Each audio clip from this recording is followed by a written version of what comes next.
Well, hello, everyone, and you are welcome to another episode of My Take. It is always such a joy for us to be here, and we're really excited that we are in this new season. This is season 4 of My Take, and we're really thrilled to have another opportunity for us to kick off a new season. I'm excited to be here with my girlfriends, Lola, Tutu, and a very special guest. But I'll let Lola, of course, take us through today. But hi, everybody, from me. Hello, everyone. I apologize for being kicked off at the last minute. We bless the name of the Lord. So we're grateful that we have our guest here today, Mr. Chris Odezia Luta. He's the former group managing director of a leading maritime security and logistics company. He's an accountant and risk analyst, and he holds a BSc in economics. Has attended numerous professional courses in management and strategy. He is very passionate about teenagers and fully committed to helping them discover and develop their potential. This passion has led him to function as a teen mentor for over 15 years in religious organizations and some learning institutions, working in group settings and on an individual basis. He is also an inspirational writer at large, avidly using social media as a reaching out tool to teens, young adults, and would be 21st century parents. His podcast, To Be Honest, with Uncle Chris, is gaining a wide listening audience among teens and young adults in Nigeria and beyond, addressing issues like self esteem, family relationships, habits, and compulsive behavior. Chris is married and blessed with 4 children. He enjoys music, football, reading, and cycling. Um, we welcome you to the My Take show. If you can just say a quick hello to our audience. All right, thank you so much, my take show viewers and everyone out there. Like they have introduced, my name is Christopher Aldezia Luta. It's an honor to be here. I'm just as simple as it goes. I love teenagers; they are my buddies, and we do stuff together, all to the glory of God. So I'm looking forward to having a great time with this community and trusting God that will continue to promote his values and let his light shine into the homes and lives of all our listeners. So thank you so much. I'm glad to be here. Thank you. Great, welcome. And in case I didn't say it earlier, my name is Lola, and I'm here with my sisters, Nike and Tutu. Just wave. All right. So I think Nike has already said that My Take is a forum where we ladies hang out, unwind, and chat about the happenings around us while lending our voices to some of the issues that we hear about in the world today. Our goal is to promote a culture of love and compassion, as well as truth and candidness. So on today's episode, we want to talk about dealing with life when children take a different path. So this is for us parents out there. And this is part of our Life Happens series that we're on this season. As always, we would love for our audience to chime in with any comments in the chat. So let's get started. We want to first talk about this thing called the generational gap. We know that each generation has its own values, its preferences, its attitudes towards life. And usually, parenting is where this generation gap is most profound. If it's not managed well, we all know that it can come with a breakdown of communication, connection between the two generations. And sometimes it's because parents' perspectives on the world is often shaped by the way society operated when they were adolescents, when we were teens. That's our perspective about how the world works. And recently, in a poll conducted before the pandemic, this is a poll in the US, 2/3 of US parents said that parenting is harder today than it was 20 years ago. So I want us to start by talking about that. How easy or difficult is it parenting teens or young adults of this generation? Let's start with you, Uncle Chris. What do you think about that? Okay, thank you for the question. The thing is, in my experience, uh, working with teens over the last decade, I would say that it's just, to an extent, it's just the same thing on another level. So back then, when our parents were training us, parenting us, based on the level of knowledge that was available then, and available to them, available to us, and the level where the world was then, um, they would tell you parenting was difficult then. Today, based on where the knowledge is and the level of exposure parents have, the teenagers have, parents today, that's all we now as parents, will tell you it's more difficult now. Fast forward 20 years from now, if Christ still tarries, the children we're giving birth to now that will become parents, that will create cars that are flying in the atmosphere, will also now tell you it's more difficult to parent in their time more than our time. Right. So I think um, it's, for me, it's not that it's more difficult, it's just that knowledge has increased. And as a parent, you need to be more prepared now because knowledge has increased. And this increased knowledge means that each time we give birth to, each time we're raising a new generation, the level of knowledge they are coming into the world with is higher. So you also need to upgrade. If you're not upgrading, that's when you now say it's more difficult. But in reality, when we go into details later, you realize that there's really no major difference. You just need to upgrade. You are like the first set of computers. Now you need to be a fourth generation computer. Computer. It does not remove computer. You're still a computer, still Right. that parent. So it's that you need to upgrade. That's why I'll take my take on it. Thank you. Thank you. That's quite interesting, a very interesting perspective that you shared. And I do agree, if you break it down like that, people will always use that word, it's more difficult. But like you said, I think another thing is that, um, like with every generation, it's a cycle. I think in this, what sometimes makes it look a bit more difficult is you're you're almost double upgrading. You have to upgrade for yourself Mhm. because, and then you have to upgrade for them, and sometimes I think maybe when our parents were raising us, I think there was a bit more of upgrading for us because there was a way they had a community. There was a way that even though it might have been different, every generation is different, they still were able to lean on certain things. If I look at how, when my mother, for example, and my parents were raising me, they were raised in a community where they had families. You know, Right. when they were raising us, they still had that community of families. It's just that the children's needs and their knowledge, like you said, Uncle Chris, had changed. But I think for this generation, they don't have the family structure the way they had it. So for most of us, the family structure we grew up in is very, very different.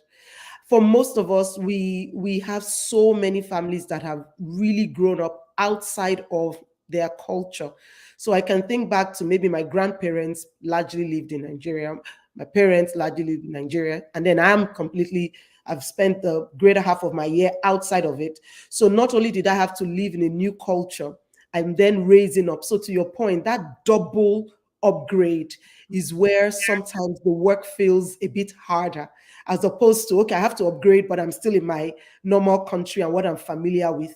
Now I'm upgrading in the community I'm not used to. I'm helping my child upgrade. And then my child is trying to upgrade, live in a community that at home, I'm bringing certain values and lifestyles from a country they are not familiar with, but I make it so real.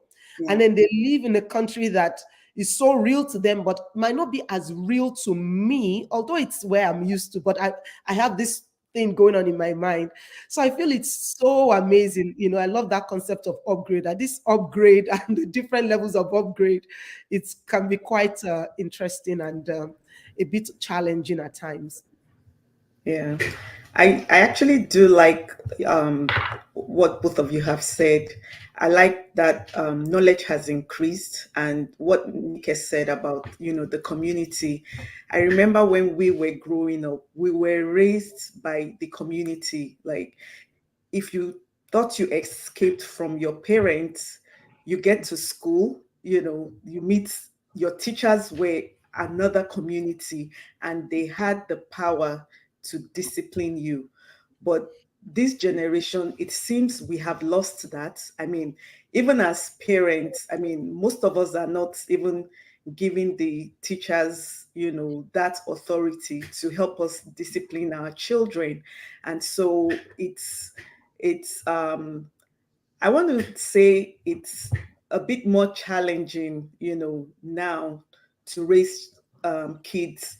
We can't even raise our kids the way we were raised. I mean, in the society that we live in today, it will be considered abuse with, with some of the things we went through. So we are actually relearning. And then at the same time, to what Nick has said, we're trying to adapt to the culture of where we are, and I mean, bring out the good from where we are and try and create a balance in how we are raising our children. Very, very great points. And it's funny, Nika, that you brought that up because my brother was just here for a week. And, even though my brother, he lives in a different state from me, and he was here for a week. We hardly see each other physically. Most of our communication is on the phone. And we were talking about this ironically, and he mentioned that point about how the way we are, all of my siblings were scattered across different states. My parents are in a different country, and he said that is not normal for, for development. We're meant to be a communal society. That the generations that really thrive amongst, like mine, or amongst their family. That there's no reason why his 4-year-old child, just the week he was here, he had the benefit of his 17-year-old older cousin, his 13-year-old cousin. We were able to pinpoint things. There was that communal family, and we were able to contribute to his development in just that short amount of time. But when we're, like you rightfully say, scattered across diaspora, and the more the world becomes interconnected and people, spread their wings and go to different countries, the more that world it becomes isolated for the generations.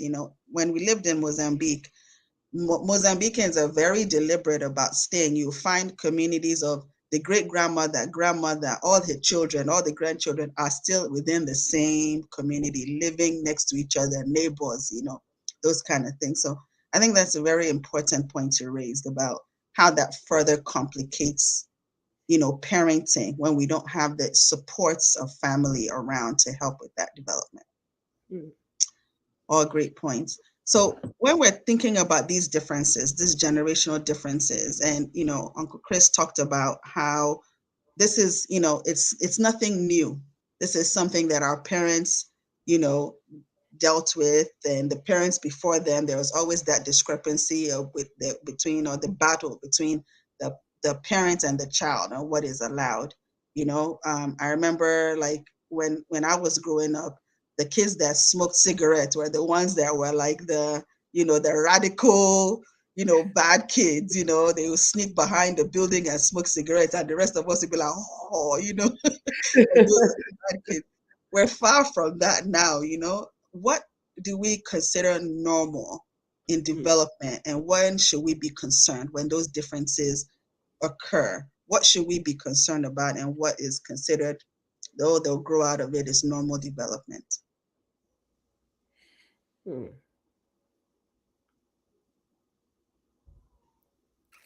Okay, Is that is that for me? And for anyone can Oh, speak. okay. Um, well, for me, just a follow up on that. I would say that with regards to what is normal, teenagers today still have to go through all the usual suspects between the ages of 13 to 19.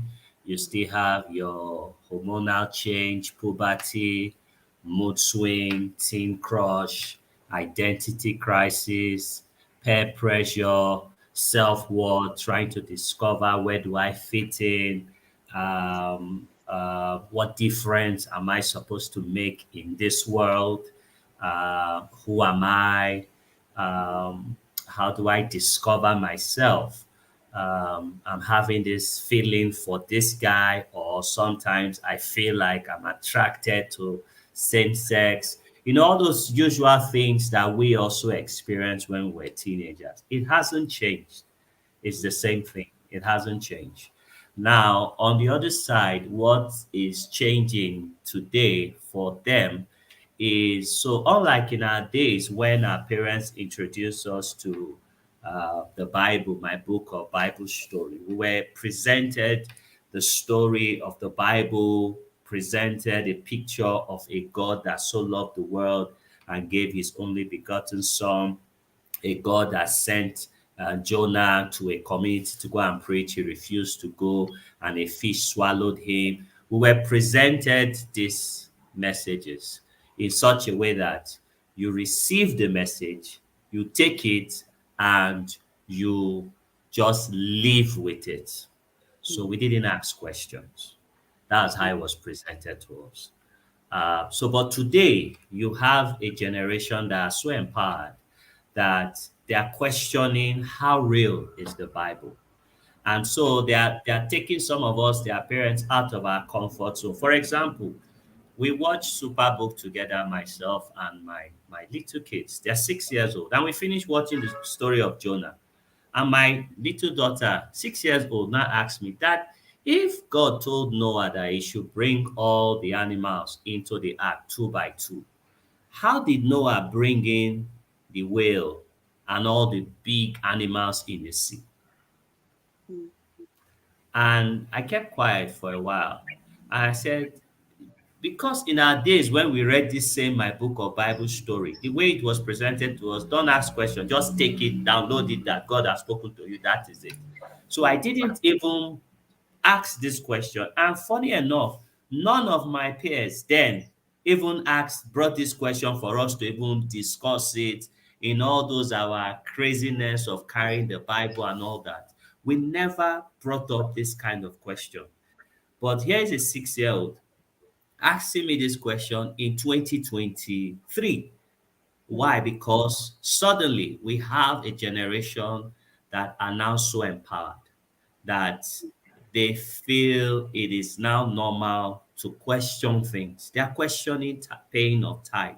They are questioning so many things. And if you check, in reality, is now even making some of the renowned preachers we know over the years come back to some of this topic and make adjustments. Mm. They are making adjustments. So that means back then, they may also have known that their position, not that it's wrong, but it's just suffer it to be so for now. And now that knowledge is now a bit more available, um, we can now, that's if the truth changes, it's the same truth. So grace has come and redefined what paying tithe means. And from a place of love, you can still decide to do your 10 and above 10%. It doesn't mean that it is that tithe paying that is whatever it is, you know. So all those other aspects have not changed. These guys are now wondering. There's a way you speak to this young generation now. They engage you more to want to really find out what makes you, as a parent, believe the Bible to be true. Right. Why the Bible? What makes you really believe that God exists?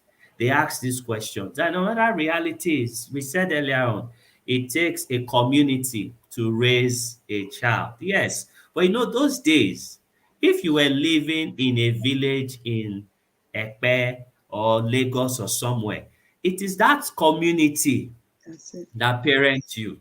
Mm. Remember then when we go on holiday, it's only a few of us that will travel out of that community. And when they come back, it look as if they have gone to Obodo Ibo and back. We all feel the excitement in that our community. But today, it is a global village that is the community. Absolutely. And in that global village, influence cuts across culture, cuts across interest, cuts across belief, cuts across so many things. So those are the changing realities that are coming into the home. So unlike before, where it is that your for a parent now, is that your friend down the street that is also helping you to parent your child when you went to the market. No, this time it is now one lady on the internet across 3 continents that is parent. I saw a video the other day of an American family where the boy is there, so in one of the states in America, and a scammer here, they said in Nigeria, reached out to him pretending to be a lady. And the boy eventually sent his nude pictures. Yeah. Then it turned out to be someone that was blackmailing him and said, give me your pictures, give me money, or I'll send your pictures out. And the boy said, I'll kill myself. And the person said, go ahead and kill yourself. And the boy killed himself. And the father made a statement. The father said, a stranger came into my house. Mhm. It didn't pass through my door. My door was locked. A stranger came into my house across continent and murdered my son. And there's nothing I can do about it. Those are the kind of changing realities that we have today. So let me stop with these two for now. Thank you. Yeah, no, that is so on point. So on point, because as you said, when we were growing up, we only knew as far as the people standing in front of us, the people around us.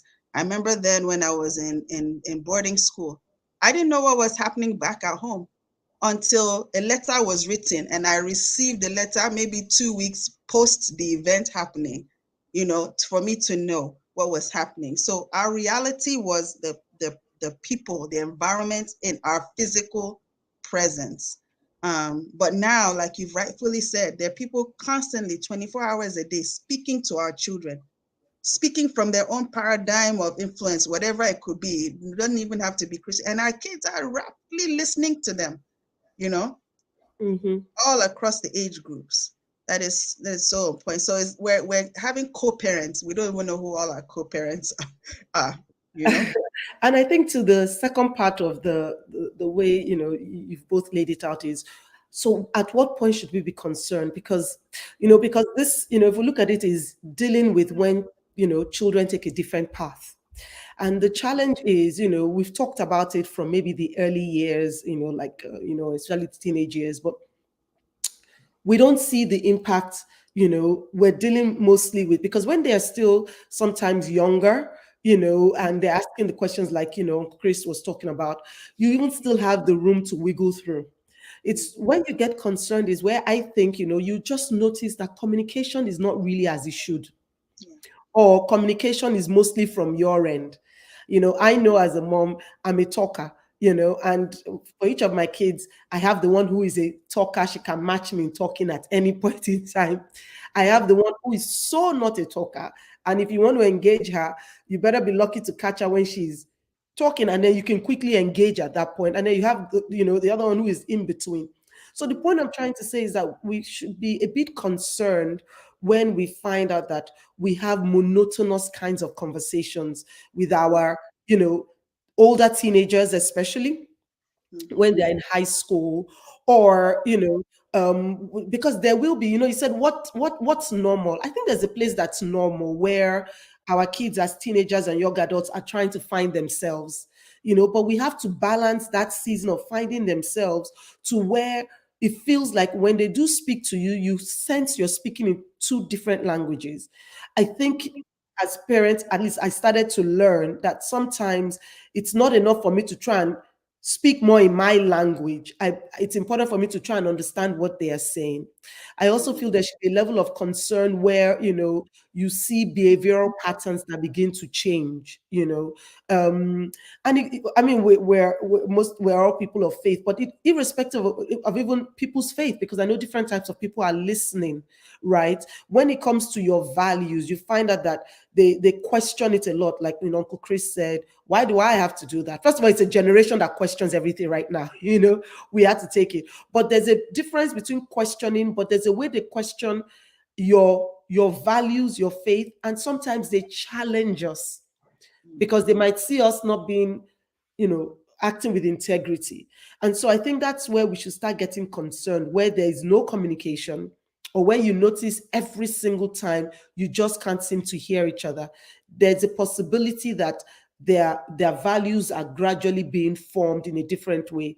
I know we'll talk about what we need to do. I can't say I have all the answers to it, but for me, I think when I go back and I start to look at where did things start falling apart, those are little places, because by the time they're coming back from college, they're in your house, but you have no conversation beyond, hey, what's up, what's up? And that's it. How did we lose that communication? How did we lose that conversation? I think those are areas that we should be concerned about as our kids get into that 15, 17, 19, those kind of ages. Yeah.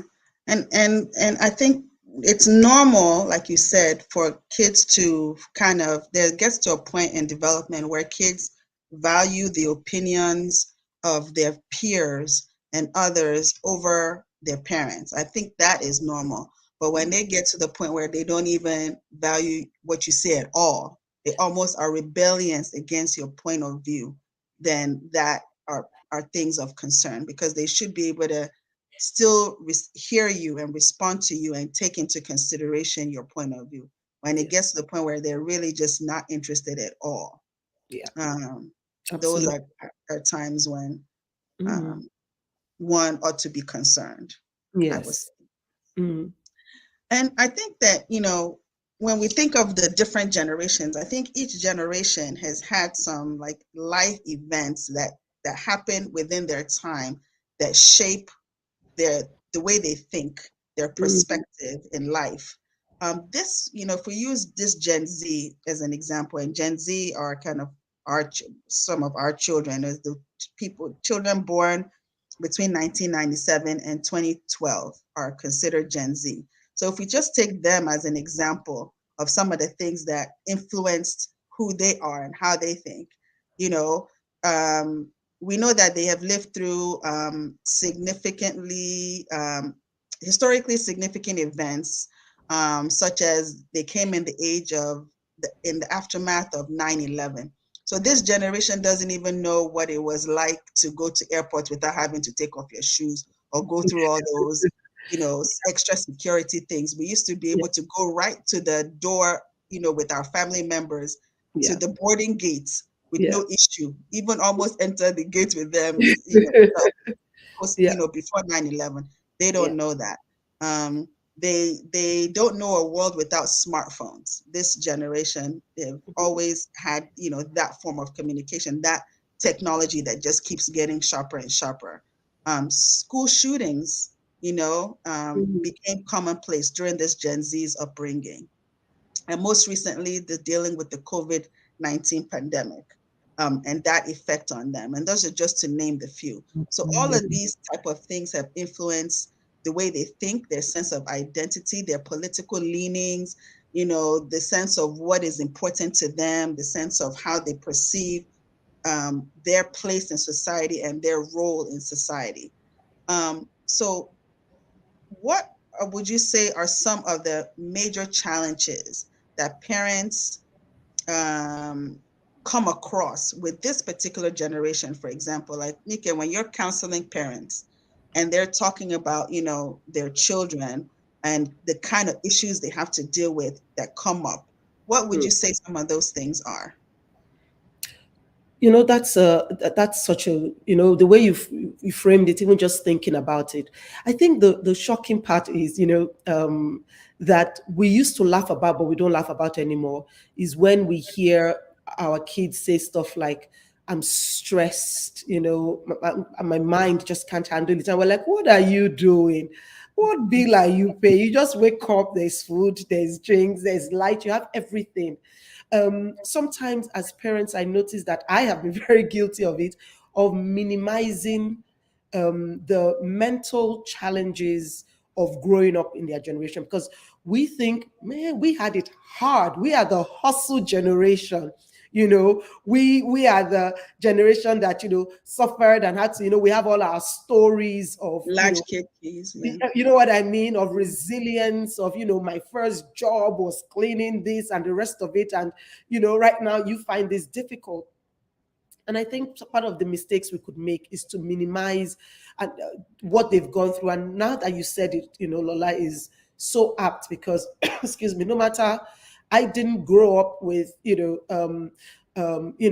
such levels of insecurity. I didn't grow up with a certain level of fear, literally, especially if we look at it. I know we speak to a wide audience, so yes, the US part of it, a gunshot can go off at any point in time. Even if you live in the Western world, terrorism could happen at any point in time. you know like you said, social media, and Uncle Chris said it so, put it so well.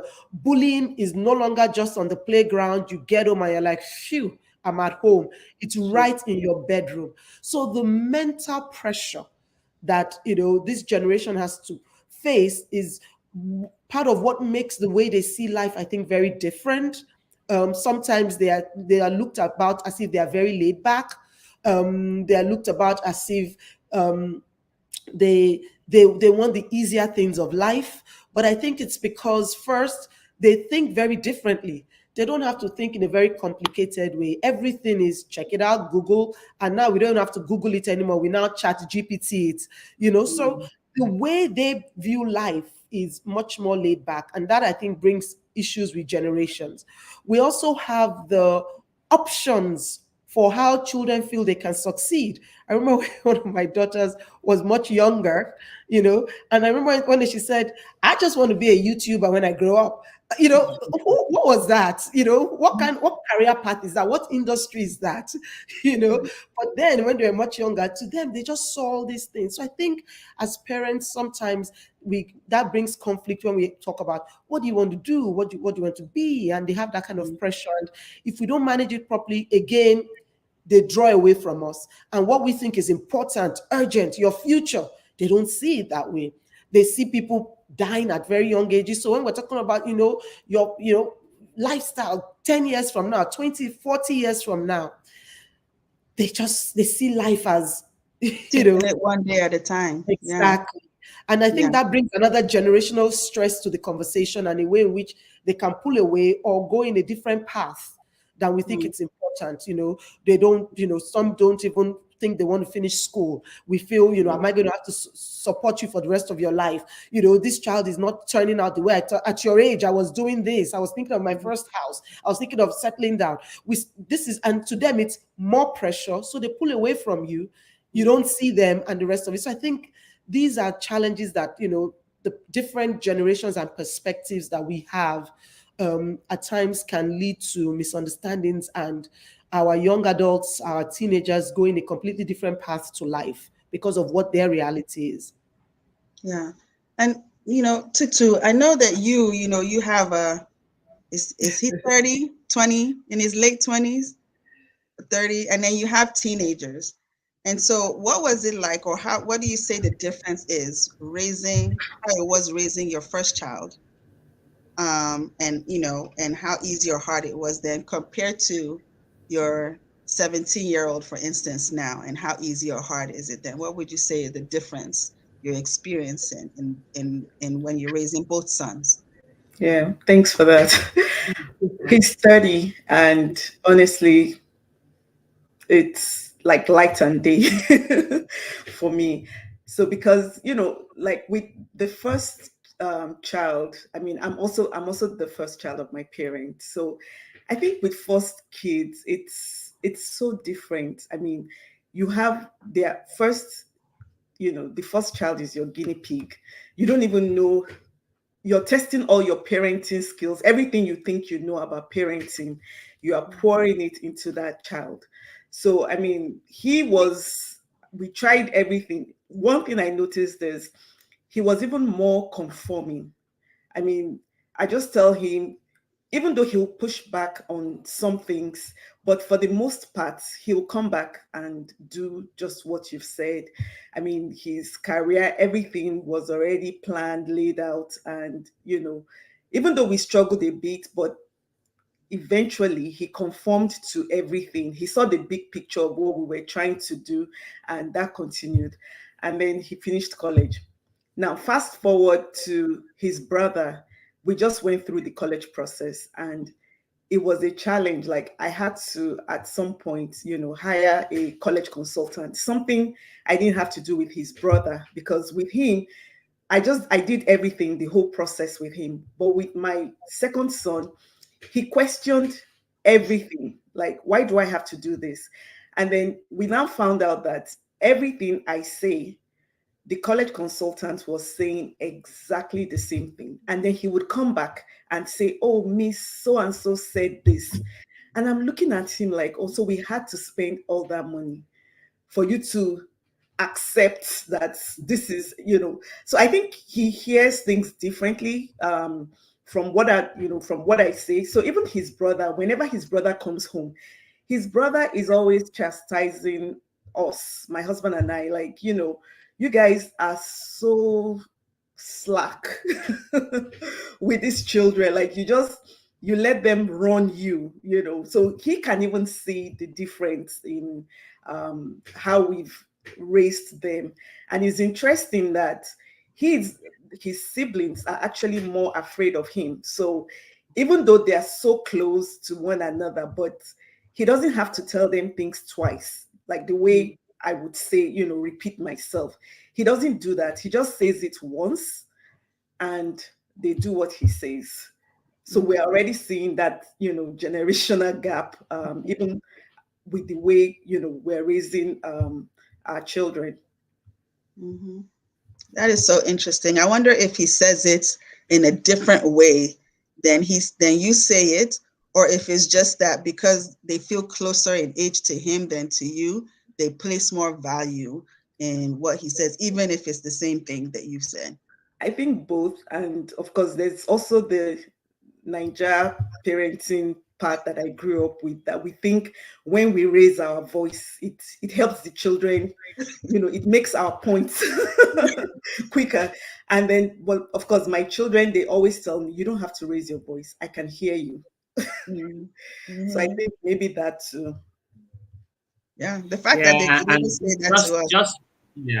Just to add to that, because we also experience this in our youth church sometimes when we get the younger ones to teach the same Bible verse, they seem to want to connect more with those ones. There's this thing, it happened to us too in our days, if we reflect when we were younger too, where your parents are telling you something and they're telling you in our time, this was it, this was it.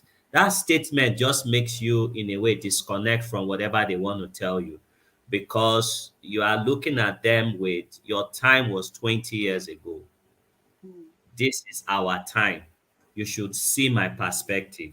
So when someone who is about 10 years older than them or 5 years is now coming at them with that same information from your perspective, but the person is not saying in our time because we are still in the same time, it gives them no room to navigate shutting it down. Yeah. I don't know if you get my point. It doesn't give, there's no room. So, Yeah. which is why what Tutu is doing is another very powerful parenting tip. You influence their influencers. You influence their influencers to get to them. And so you find, thank God you guys have done a fantastic work with their senior brother. So the certain conversation, just pass it through their senior brother and go to sleep. Don't try to do your ninja attack parent tactics. You just prolong the journey like the Israelites. Just pass the message through their senior brother and go to sleep. Influence them through their influencers. That's a very powerful parenting tip. But it must be subject to the fact that in the early days, you have done the work. That their influencer must have values that align with yours. Yes. Yeah. Thank you. Yeah. No, those are great points. And I like that we're, giving examples of like a lot of commonplace things like, Nika, you talked about career choice, you talked about college applications, you talk about, some of the day-to-day things that commonly pop up that, are challenges with parenting teens and young adult. But what about the big things that sometimes kind of occur? Like maybe if, like for parents that are dealing with a child that is on, drugs, drug abuse, that has a drug abuse problem. I think, recently we were talking to um, a lady who was sharing the experience of another woman who her child has gotten kicked out of like 3 or 4 schools for drug addiction problem. This is two parents of faith. They no longer know what to do because they were afraid that this child may end up in the criminal system, and so they were wondering. And this is a Nigerian family, here in the States. Should we send him back, to Nigeria? Should we keep him here? Those type of issues is a day-to-day struggle for them. Parents who, are dealing with, children that are struggling with mental health,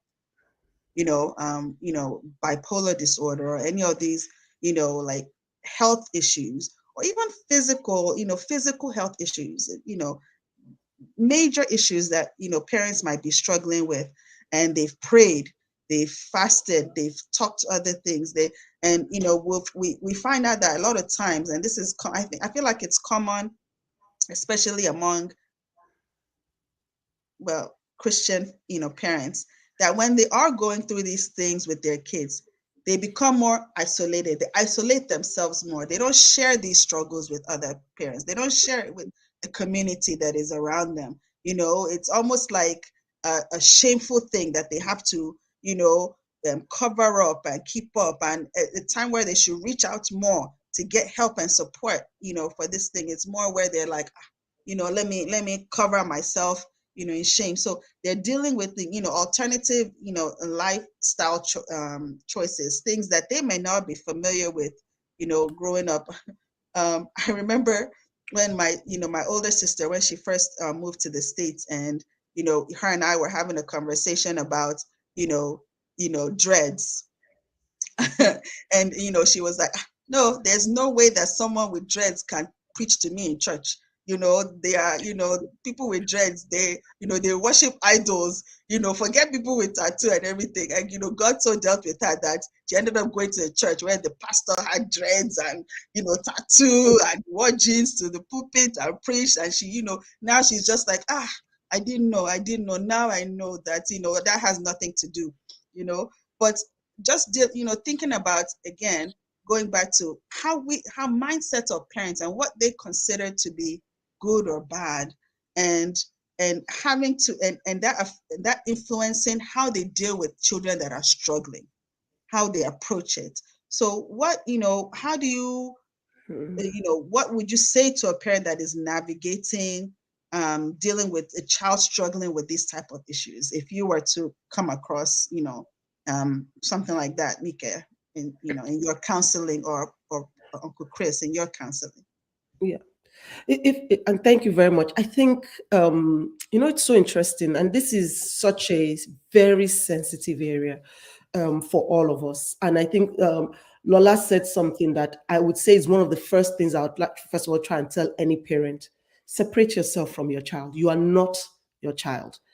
I think one of the humbling aspects of being a parent is really understanding that your child is an individual separate from you.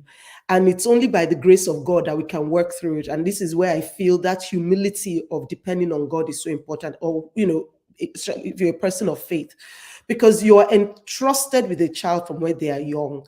This child came into the world not knowing anything. So there is a natural sense of responsibility that whatever has gone wrong must have been from your end. And while if we sometimes when you dig deeper, yes, there might have been errors or mistakes or blind spots, but I love a scripture that encourages me a lot that says, that that there was a field where there was planted into it wheat, and then it said, while men slept, the enemy came in and sowed in tares. And I was listening to a message, and he said something that I used to encourage parents. Said, while men slept, we're not perfect. Everybody sleeps on the job. On this parenting job, we've all slept. It's by the grace of God. And so I'll let others talk about how you deal with it, but I just want to focus first on the parent. Because Lola, you are absolutely right. It's a burden as a parent you should never feel you should carry alone. It's a challenge when your child is dealing with is dealing with issues. You need a network to support you. You need people to hold you up. There are days you may not be able to pray, you might not know what to do. You will be tested on all levels at times, especially if that child is still at home. Sometimes, we grew up, back then when our parents would be like, not in my house, I'll kick you out of the house. But, they say that because they know that they will kick you out of their house, call their sister or their brother who will bring you into their house, and then they are mediating. But now you live in a country where you kick your child out of the house. Where are you putting them to? Where are they going to be? So you sometimes live under the same roof with this child that is struggling with all of these things. So the first thing is you need to let go of the shame. You need to let go of the pain. You need to process your sense of maybe failure or disappointment and say, there's nothing about failure. Failure is a permanent thing. Nobody feels. This child can still turn out to be the top child in the world that will be a source of inspiration to everybody. And then we then separate it, and then we start to look at the resources that's necessary: spiritual resources, physical resources, emotional resources, therapists, professionals, so many things that we need to come into the place. And of course, we know that the most important one is prayer, both for yourself, for your family during all those periods. I'll pause there so I can, so that others can share a few things. But I felt it was very important. At least that's the initial approach I take. It's first to encourage the parents, because the pain and the tears and it's one of the most challenging things you cannot explain that a parent has to go through. Yeah. Yeah, just taking off from what Nika had said, you cannot overemphasize the place of prayer.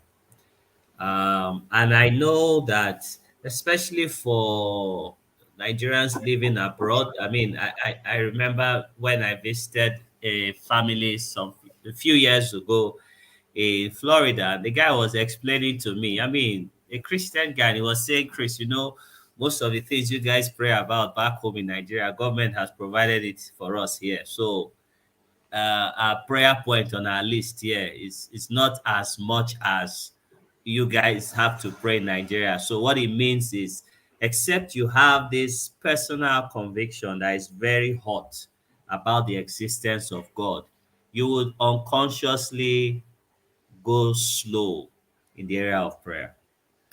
Um, Now, over the years, I have, in the way I approach my work with teenagers, I see it as you have two major gates. You have one gate that is the gate of prevention, then you have another gate that is the gate of correction. Now, I put more effort at the gate of prevention. Um, they say prevention is better than cure. And I know we have a generation that are very curious. When you say don't smoke, that's when they want to smoke to understand what is in that smoking that you are saying don't do.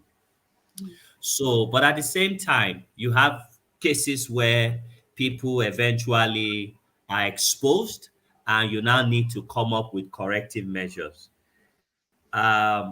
Whatever approach a parent wants to take, I always want one that emerges from a place of prayer.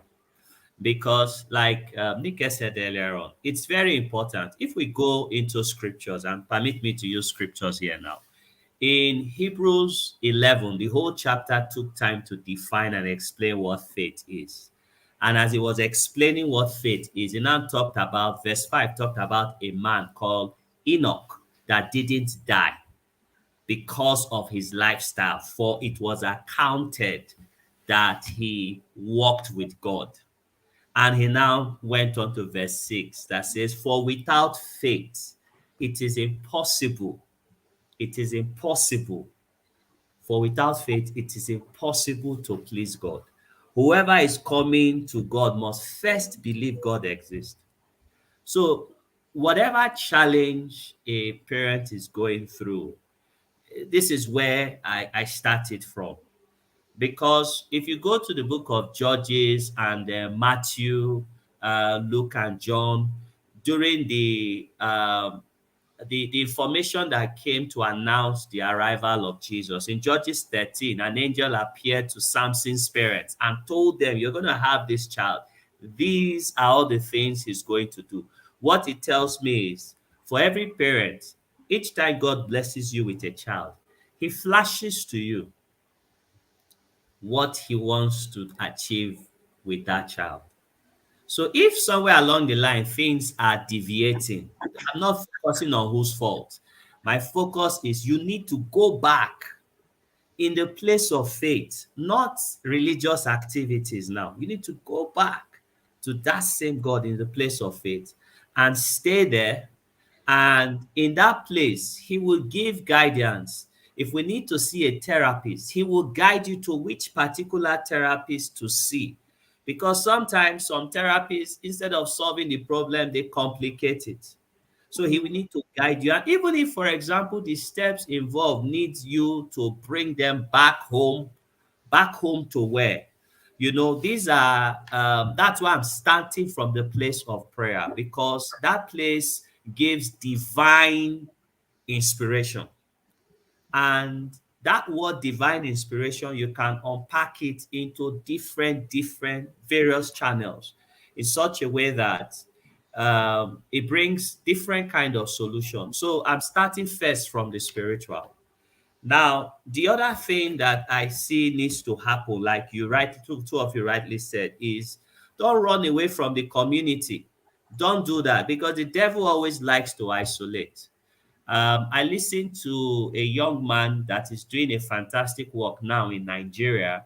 He's telling his story of how God delivered him from 7 years of drug addiction from crack cocaine here in Abuja. His video is all over YouTube, David Folarumi.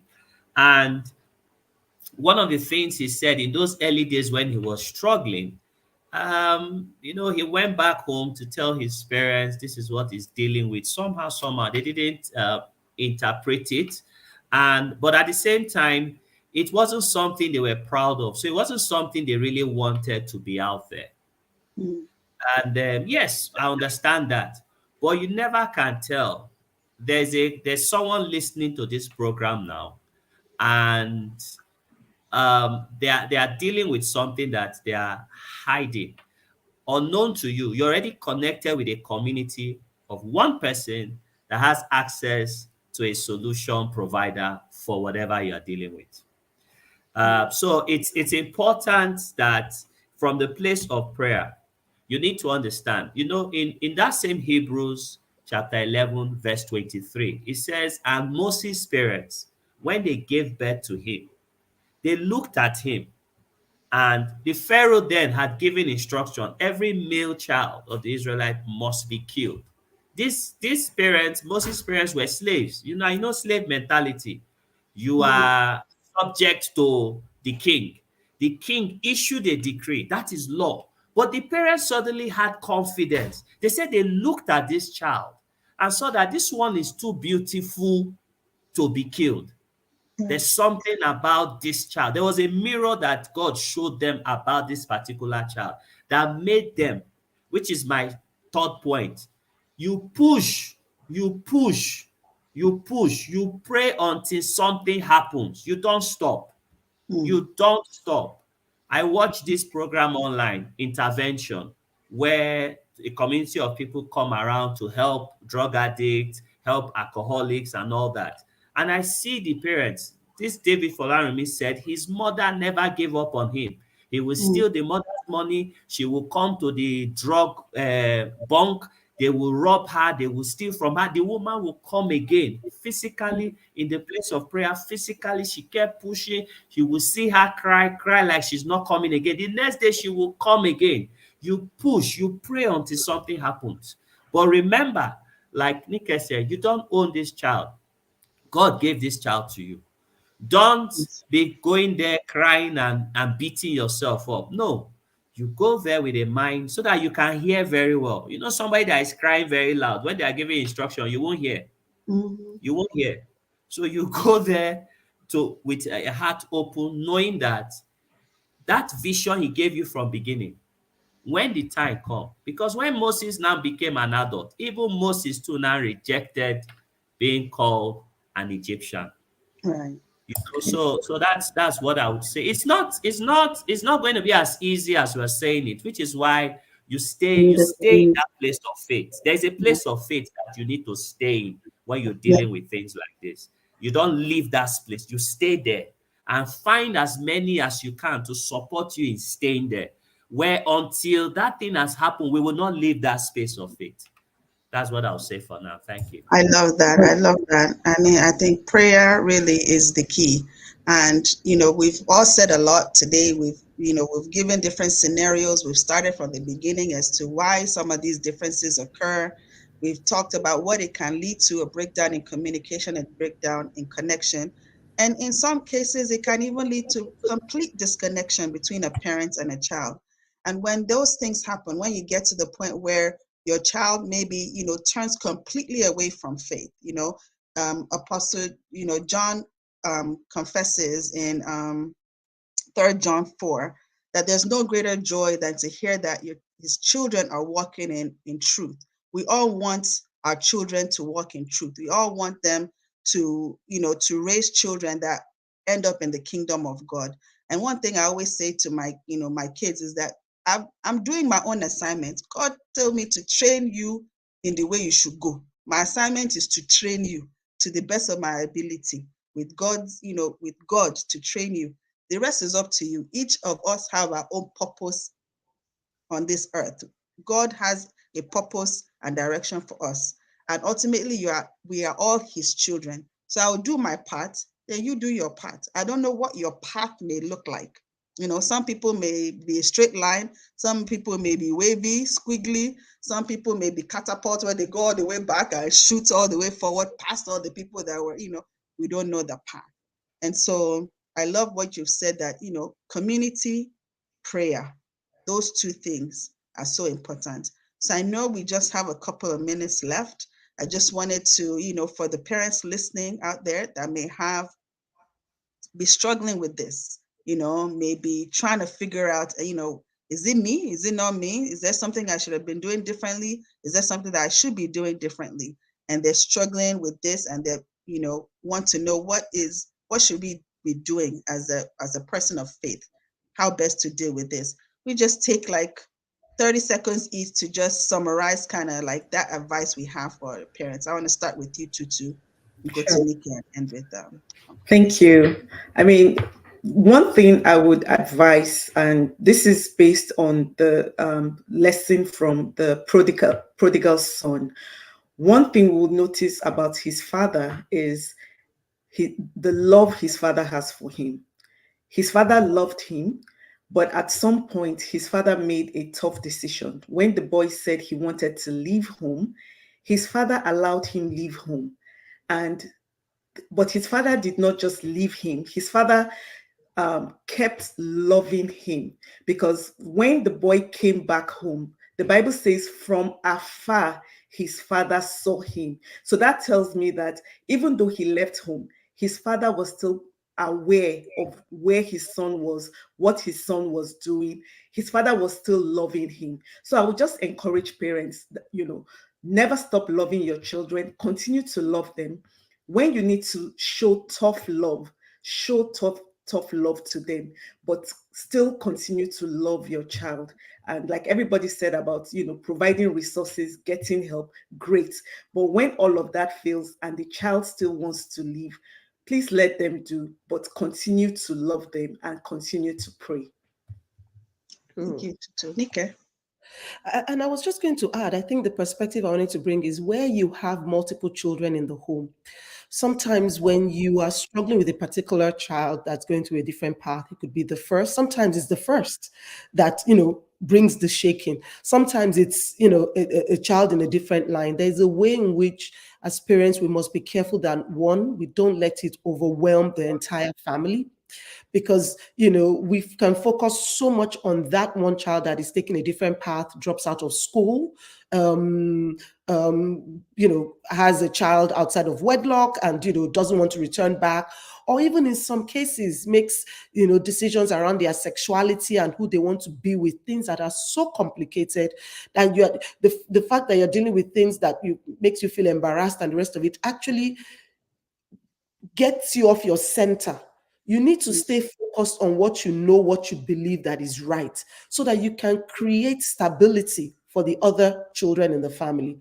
Sometimes there's a way that we create more problems for the other children because we drag everybody emotionally into the roller coaster of that particular child or young adult that's taking a different path. Sometimes, like Tutu said, they may leave home, and then the engagement and how we feel the other ones should relate with the one who left home, we bring conflict. We don't know if they should be talking to each other and the rest of it. So there's a lot of wisdom, is where I'm going to, that you also need to pray for, on how and if you're in, obviously, if you're in a marriage with your spouse, you could be a single parent, but if you're married with a spouse, you need to make sure that on that marriage level, in your engagement with the other children, you prayerfully ensure there's a level of stability, so that that one scenario does not overwhelm your entire household as well. Great point. Great point. Uncle Chris. Final All right. thoughts?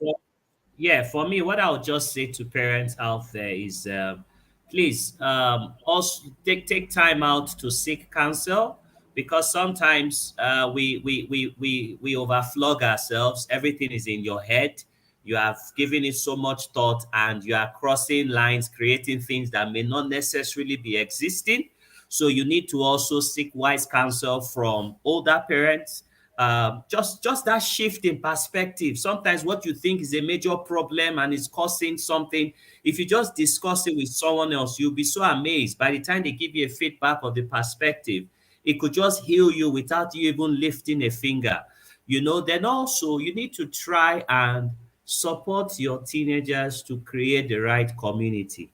Now, I know they want to play down on your decisions and all that, but there's a way, like I said, influence them through their influencers, but also try to help them create the right community. Sometimes, in that trying to know where I fit in, where I belong, they make mistakes. You are also to quietly help them find that community. If it's a Christian community, find it. Find where they have teenage church. They go for teens camp, all those kind of things. And when your child say they want to be part of the choir, the dance group or anything, it's going to cost you some level of discomfort. It's better. Make that time.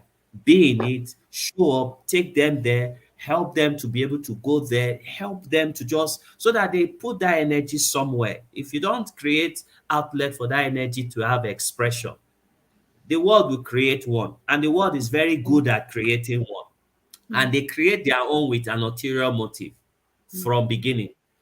So as parents, you need to help them create that. If it's sport, if it's music, whatever it is, help them create that. So that way, they say an idle mind is the devil's workshop. Help them create that, and know that this generation, the energy level they are coming with is very high. So you also need to increase your own energy level. Don't do all those I'm tired, I'm tired, I'm tired. No, you cannot be tired. You cannot be tired parenting this generation. You cannot be tired. God is your strength, He's our strength, and He will help us all. Thank you. Thank you so much. This has been a very enlightening, great show. Thank you to our guests for joining us. We really appreciate you. As always, thank you to my sisters. This has been a great chat.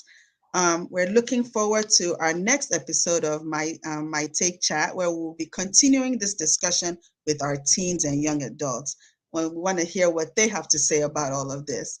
And so we would love all our audience members to tune in and stay connected with us on our social media platforms, because this is going to continue to get good. So thank you for joining us on today's show. Thank you, everyone. Thank you. Nice to be here. Thank you. Thank you. Thank you. Thank you. Thank you. Thank Thank you. you. Thanks. Bye, everyone. Bye-bye.